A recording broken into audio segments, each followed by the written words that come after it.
حضرت امام حسن سے آ کے وظیفہ پوچھا، اس شخص نے کہا حضور اولاد کوئی نہیں تو وظیفہ بتائے، تو آپ نے فرمایا استغفار پڑھا کر، کیا کر؟ اس نے کہا ٹھیک ہے۔ تو حضور پھر میں دوبارہ کب آؤں؟ تو امام حسن کہنے لگے بے اولاد ہے نا تو، استغفار کا وظیفہ بتایا نا؟ کہا ہاں۔ فرمانے لگے اب اس وقت آنا جب اللہ تجھے 10 بیٹے عطا کرے گا۔ کتنے؟ 2 4 نہیں، 10 ہی کہہ دیے۔ تو حضرت امیر معاویہ رضی اللہ تعالیٰ دیکھا، کہنے لگے حسن اتنا بڑا دعویٰ؟ آپ فرمانے لگے میں نے کہہ دیا نا تو اللہ فضل کرے گا، ہاں ہاں اللہ خیر کرے گا، خیر ہو جائے گی۔ وہ شخص کئی سالوں کے بعد آیا، کئی سالوں کے بعد، تو حضرت امیر معاویہ کو بھی ساتھ لایا، کہنے لگا حضور اللہ کے فضل سے اللہ نے 10 بیٹے عطا فرمائے، پورے 10 ہی اللہ نے دیے۔ تو حضرت امیر معاویہ کہنے لگے جناب بات تو آپ کی سچی ہو گئی، پر مجھے بھی بتائیے وظیفہ کہاں سے لیا؟ فرمانے لگے قرآن پاک سے، سورہ نوح کی 10 11 12 آیت پڑھو۔ اللہ فرماتے ہیں تم استغفار پڑھو، میں تمہاری بیٹوں سے بھی مدد کروں گا، مالوں سے بھی مدد کروں گا۔ تو میں نے استغفار بتائی تھی، اور قرآن میرے اللہ کا ہے، رب کا وعدہ جھوٹا ہو سکتا؟ فرمایا 10 بیٹے ملنے تھے، میں نے کیا جو دیا تھا۔ اور میرے بھائیوں یاد رکھیں، استغفار اللہ کی رحمت نازل کر۔ ایک ہوتا ہے خوف، ایک ہوتی ہے خشیت۔ خوف والے لوگ توبہ کرتے ہیں، خشیت والے استغفار کرتے ہیں۔ ایک ہوتا ہے خوف، ایک ہوتی ہے خشیت والے استغفار کرتے ہیں۔ نبی کریم علیہ السلام نے فرمایا میں دن میں 100 مرتبہ استغفار کرتا ہوں، دن میں 100 مرتبہ۔ توبہ والا کہتا ہے کہ میں بھول گیا تھا، مجھے معافی مل جائے، اور خشیت والا کہتا ہے میرا یار ناراض نہ ہو جائے، وہ استغفار ہی کرتا رہتا ہے، وہ معافی مانگ۔ حضرت رومی نے مثال دی ہے، فرماتے ایک عورت تھی تو بھیک مانگا کرتی تھی، ایک دن بادشاہ کے دروازے پہ بھیک مانگنے گئی تو بادشاہ کو پسند آ گئی، اس نے نکاح کر لیا۔ 20 کنیزائیں اس بی بی کے پاس تھی خدمت کرنے کے لیے، روٹی دینے کے لیے، کپڑا دینے کے لیے، لیکن وہ ہر وقت روتی رہتی تھی، ہر وقت روتی۔ ایک سمجھدار کنیز کہنے لگی کہ ملکہ اب تیرا درجہ بہت بڑا ہے، تو ہر وقت روتی رہتی ہے، معافیاں ہی مانگتی رہتی ہے ہر وقت، کون سی ایسی نعمت ہے جو تیرے پاس نہیں؟ تو وہ کہنے لگی اس لیے تو روتی ہوں۔ کیا مانا؟ کہنے لگی اس لیے روتی ہوں کہ میں اس قابل نہیں تھی جو مجھے مل گیا، کہیں میرے سر کا سائیں ناراض نہ ہو جائے، وہ کہیں بگڑ نہ جائے، مجھے پتا ہے کہ میں کیا تھی اور مجھے کہاں تک پہنچا دیا، میں روتی اس لیے ہوں کہ کبھی کہیں وہ ناراض۔ حضرت عمر اس لیے روتے تھے کہ کہیں مصطفیٰ ناراض نہ ہو جائے، حضرت ابو بکر اس لیے تڑپتے تھے کہ کہیں اللہ کا فضل روٹھ نہ جائے۔ یہ جو مولا علی اپنے کمرے میں بیٹھ کے زور زور سے استغفار پڑھتے تو اس لیے نہیں کہ بڑے پاپ تھے جن کی معاذ اللہ معافی مانگتے تھے، اس لیے کہ رب رسول کہیں ناراض نہ ہو۔ خشیت تھی کہ جہاں ہم پہنچے ہوئے کہیں وہاں سے واپس۔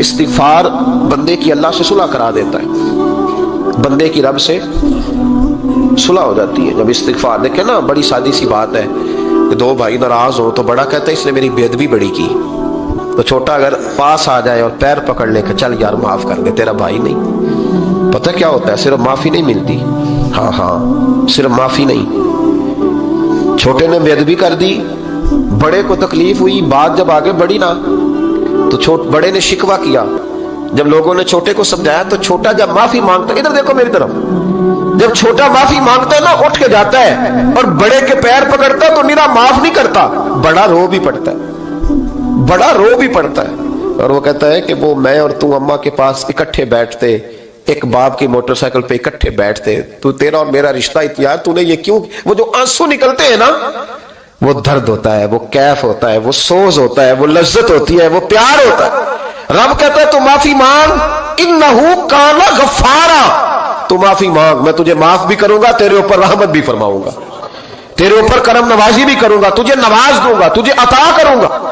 حضرت موسیٰ کلیم اللہ علیہ السلام کا زمانہ مبارکہ تھا، قحط پڑ گیا، بارش نہیں ہوتی۔ ہم لوگ نا اب تو خیر ہمارے پاکستان میں تو ٹیبل ٹاک ہوتی ہے، ٹاک شو ہوتے ہیں، ہمارے ہاں تو پتہ کیا جاتا ہے کہ بارش ہو کیوں نہیں رہی، پھر اس پہ یہ ہوتا ہے کہ دھواں بڑا چڑھ گیا ہے، حالات بڑے خراب ہیں، فلاں ایسے ہو گیا قحط کا۔ ہم تو اسباب تلاش کرتے رہتے ہیں نا جی، فوق بہت زیادہ ہے، فلاں چیز ایسے ہے، فلاں چیز ایسے، ہم تو یہ تلاش کرتے رہتے ہیں۔ وہ لوگ یوں نہیں کرتے تھے، وہ سیدھے جا کے مصلوں پہ بیٹھتے تھے، اس لیے کہ وہ کہتے تھے جب رب چاہتا ہے تو پھر کوئی چیز کسی چیز کو روک سکتی، وہ سیدھے مصلے پہ بیٹھتے۔ اعلیٰ حضرت فاضل بریلوی رحمۃ اللہ علیہ کے پاس ایک مولانا محمد حسین آئے، وہ فلکیات کے بڑے ماہر تھے، تو اعلیٰ حضرت نے فرمایا ذرا ستاروں کا حساب لگا کے دکھاؤ بارش کب ہوگی؟ کہنے لگا پورا مہینہ تو نہیں ہوگی، تو اعلیٰ حضرت رحمۃ اللہ علیہ فرمانے لگے کہو کہ میرا علم کہتا ہے مہینہ نہیں ہوگی، اللہ چاہے تو ابھی ہو سکتی ہے۔ کہنے لگا جی وہ تو ٹھیک ہے پر میرا علم، وہ جیسے روز لوگوں نے پیر نیٹ ٹو سین شاہ صاحب نہیں کھولے ہوتے کہ بارش کب آئے گی، اور اس کی طرف نہ دیکھ، مصلے پہ بیٹھ، مہربانی کر مصلے پہ بیٹھ، اللہ کی بارگاہ میں حاضر ہو، اس سے معافی مانگ، اسے منا تاکہ وہ رحمت کی بارش۔ کہنے لگا جی میرا علم کہتا ہے۔ تو اعلیٰ حضرت فرمانے لگے پھر وہی بات، تو کہ اللہ چاہے تو بارش ابھی، لیکن یہ جو اڑ گئے ہیں نا بیچارے، یہ اڑ ہی گئے ہیں، یہ جہاں الجھ گئے ہیں وہاں یہ لوگ الجھ گئے، اللہ ہمیں الجھنے سے محفوظ فرمائے۔ تو اعلیٰ حضرت اٹھے تو فرمایا ٹائم کیا ہوا ہے گھڑی پہ؟ کہنے لگا جی 12۔ تو اعلیٰ حضرت نے گھڑی گھمائی، اب کیا بج گیا؟ کہنے لگا 4 بج گئے۔ فرمانے لگے بج گئے نا 4؟ کہنے لگا جی آپ نے گھڑی گھما جو دی ہے۔ فرمانے لگے اللہ بھی جب چاہے تو ستارے گھما دیتا ہے، اللہ بھی ستارے گھما دیتا ہے بارش۔ کہنے لگا جی وہ تو ٹھیک ہے پر مہینہ نہیں ہو سکتی۔ اڑا ہوا بندہ، اس کا کوئی علاج ہے جو اڑ جو جائے، اس کے لیے قرآن کہتا ہے وَإِذَا خَاطَبَهُمُ الْجَاهِلُونَ قَالُوا سَلَامًا، اسے سلوٹ کرو دور سے، اسے کو تو جان اور تیرا۔ کہنے لگا جی ہو نہیں سکتی پورا مہینہ۔ فرمانے لگے یار تو جا اپنا کام کر۔ وہ شخص کہتا ہے میں نے دروازہ کھولا اعلیٰ حضرت کا، کمرے سے باہر نکلا تو تیز بارش ہو رہی، واپس آیا تو میں نے کہا احمد رضا یہ عقیدہ کہاں سے لیا ہے؟ فرمایا دروازہ مصطفیٰ سے لیا ہے صلی اللہ علیہ وسلم۔ تو یاد رکھیں کہ اللہ کو منانا چاہیے، استغفار کرنا چاہیے، اس کی برکات۔ حضرت موسیٰ ساری قوم کو لے کے نکل گئے۔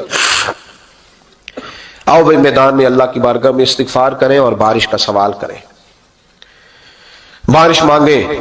جب باہر نکلے دیر تک دعائیں ہوتی رہیں تو حضرت موسیٰ علیہ السلام کو رب کریم نے وحی فرمائی کہ موسیٰ آپ کی قوم میں نے ایک شخص ہے جس کو 40 سال ہو گئے نافرمانی کرتے، اس نے رب سے صلح نہیں کی۔ کتنے لوگ ہیں؟ ایک، اور 40 سال سے وہ نافرمان ہے، اس کو مجمع سے نکال دو بارش ہو جائے گی۔ اگر ایک گناہگار کی وجہ سے بارش رک جاتی ہے، اور جہاں دروازے کھلے ہوئے ہوں، جہاں تنہائیاں خوفناک ہوں، اور جہاں تباہی اتری ہوئی ہو، اور جہاں لوگ کروڑوں روپیہ مال ہڑپ کر گئے ہوں، اور جہاں علماء کو ہاتھ کڑیاں لگا کے ٹھنڈی زمینوں پہ لٹا دیا جائے، اور قوم کہہ رہی ہو اچھا ہوا اچھا ہوا، اور لوگ پھبتیاں اڑا رہے ہوں، مذاق کر رہے ہوں، تو پھر اس قوم پہ کس طرح کر کے فضل الہی۔ اور یہ مولوی کا معاملہ نہیں، یہ تو ممبر رسول کا معاملہ ہے۔ میرے مصطفیٰ نے یہ نہیں کہا پیر میرا وارث ہے، حضور نے فرمایا عالم میرے دین کے وارث ہے۔ ہاں حضور نے فرمایا جس نے عالم کے چہرے کا دیدار کیا سمجھے میں نے اپنے نبی کی زیارت کی ہے۔ لیکن یہاں تو خیر یہ عنوان نہیں، ورنہ میں اس پر جاتا۔ تو کہا ایک بندہ ہے 40 سال سے اللہ کی نافرمانی کر رہا ہے، وہ اگر نکل جائے تو بارش ہو جائے گی۔ حضرت موسیٰ نے اعلان کر دیا بھی ایک شخص ہے، وہ اگر نکل جائے تو بارش ہو جائے گی۔ پتہ تو ہوتا ہے نا سب کو، مجھے بھی پتہ ہے کہ میں اندر سے کیسا ہوں، اور آپ کو بھی خبر تو ہوتی ہے نا جی۔ جب بات ہو رہی ہوتی ہے تو پھر پتہ تو چلتا ہے نا کہ بات کہاں جا کے سیٹ ہو رہی ہے، پتہ چلتا ہے نا۔ اسے بھی چل گیا پتہ، اب اندر ہی اندر رونے لگا۔ اور دیکھو امام رازی اور امام غزالی دونوں نے لکھا ہے کہ اس درد سے رویا، اس درد سے کہ ادھر والے کو بھی پتہ نہ چل جائے، مجمع کے اندر کھڑا ہے اور ادھر والے کو بھی استغفار، دیکھو ادھر والے کو بھی پتہ نہ چل جائے، اور ادھر والے کو بھی کہیں ہجوم غم میں بھی توہین ضبط غم نہ ہوئی، ہم اس احتیاط سے روئے کہ آنکھ نم نہ ہوئی۔ ہجوم غم میں بھی توہین ضبط غم نہ ہوئی، ہم اس احتیاط سے روئے کہ آنکھ نم نہ ہوئی، روئے بھی پر کسی کو آنسو نہیں دیکھنے دیے۔ اب اس درد سے کہتا ہے اللہ تو تو معاف کرنے والا ہے نا، تو معاف کرتا ہے، پردہ پوشی کرتا ہے، اور مالک اگر لوگوں کو پتہ چل گیا تو میرے تو بچوں کا بھی جینا حرام کر دے گا، یا اللہ میری تو آنے والی نسل بھی تڑپ کے وقت گزارے گی۔ مالک تو معاف کر دیا کرتا ہے، لوگ نہیں معاف کرتے، اے اللہ یہ میری خوبیاں بھول جائیں گے، میری خامیوں پر بات، مالک میں یہ ذلت نہیں برداشت کر سکتا، فضل فرما۔ حضرت موسیٰ نے دوبارہ اعلان کیا نکلتے ہو کہ نہیں نکلتے؟ پھر تڑپا، خدا بندہ مجھے بے آبرو نہ کر، یہ ذلت اور رسوائیاں یہ نہیں برداشت ہوتی، اللہ درگزر۔ حضرت موسیٰ نے تیسرا اعلان کیا نکلتا ہے یا میں پھر اس کا نام لوں، اللہ سے پوچھ کے نام لوں اس کا، بتاؤ کون ہے؟ اب تو تڑپ گیا، کہنے لگا مالک میں تیری بارگاہ میں استغفار کرتا ہوں، آئندہ نہیں کرتا، آئندہ نہیں کرتا۔ یہ لفظ ادا کیے، بندہ کوئی بھی نہیں نکلا، رب کریم نے بارش عطا کر دی۔